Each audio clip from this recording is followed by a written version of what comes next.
The Dorrigo Plateau contains some of the largest areas of the Great Eastern Ranges, particularly in an east-west direction. Basically from the eastern edge of the New England tableland across to the coast at Coffs Harbour are large blocks and large corridors of intact forest.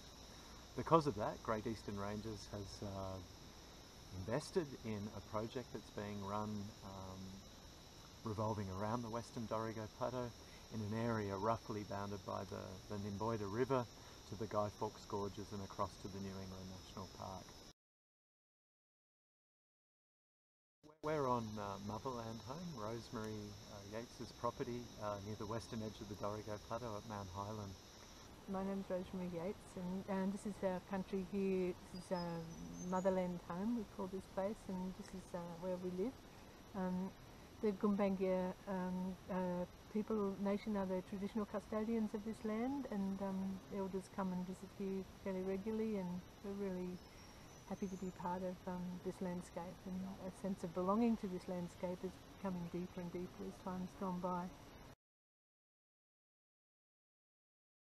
As a landholder in this area, the project to do with fire and biodiversity, we need to protect this land. We've got all sorts of management practices around here that use fire as a management tool. We're hoping to raise awareness in the area about what lives here, for one thing, and how to manage different forest types with different fire regimes, so people get a better handle on what's appropriate and what's not appropriate, taking into account the native species that live here. The project is aimed at supporting and maintaining biodiversity in this landscape. It recognises that many areas in this landscape have been too frequently burnt, which has led to a real decline in biodiversity. It recognises as well that areas of rainforest, particularly Gondwana value rainforest, World Heritage Value rainforest, have been burnt and lost through wildfire and in some cases through arson. So the project is aiming at recognising the values of the landscape and looking at ways to specifically protect those values through protection of areas from fire, through reducing the frequency of fire, and through, where appropriate, using fire in a fashion, at an intensity, and in landscapes where biodiversity will be maintained, where species such as the nationally endangered Hastings River mouse can be maintained, viable populations can be maintained in the landscape through patchy use of fire, giving them the opportunity of surviving and hopefully thriving in this landscape.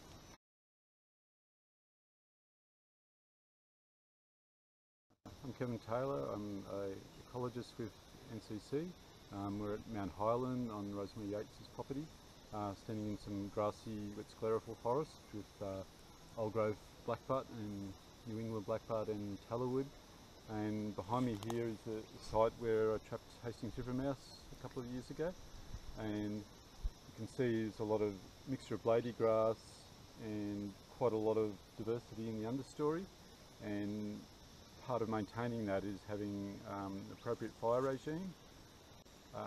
This area has a bit of a history of too frequent fire, which starts to change it to much more where it's dominated by the blady grass and bracken, and which favours other small mammals.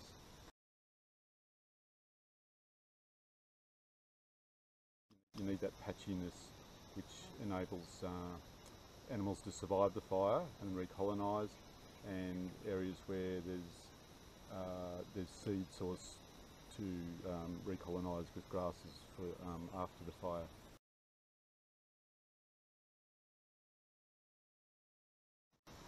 What we're really looking at doing is elevating the significance of the landscape, so to talk about how fortunate people are to live within this landscape and how they're the custodians of something that is internationally significant.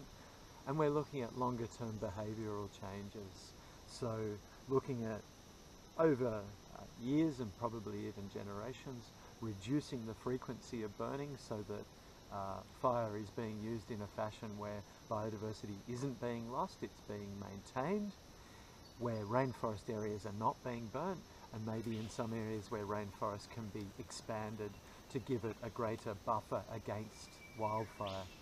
Because with global warming occurring, the intensity of fire may well increase, so we really need to look at very carefully buffering these amazing ancient rainforests, which are refuges for a whole lot of species that have been in existence since Gondwana. It's, you know, it's wild country, and it's the diversity of the land here is rich, and many threatened species here. Just there's 29 threatened species documented on this land of.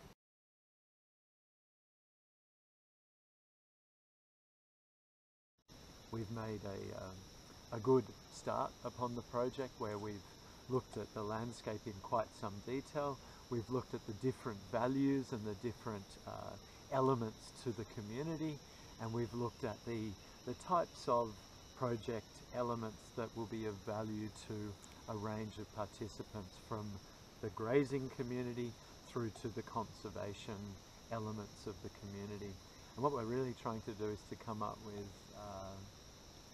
an approach that will work for most people in the landscape, through bringing together neighbourhoods to plan and implement activities that will better manage fire, to gather knowledge from people who are out there as custodians of their properties, looking at the biodiversity and taking note of it, and collating records of threatened species, doing some targeted work upon key properties to identify values, because all the work that we've done to date in this part of the Western Dorrigo Plateau is showing us that private property in particular hasn't been surveyed, and everywhere we go we're finding incredible values. We're finding species that weren't known here previously, and we're finding really significant values that need to be recognised and maintained. I'd like to thank the Great Eastern Rangers initiative for giving the opportunity for us locals to be able to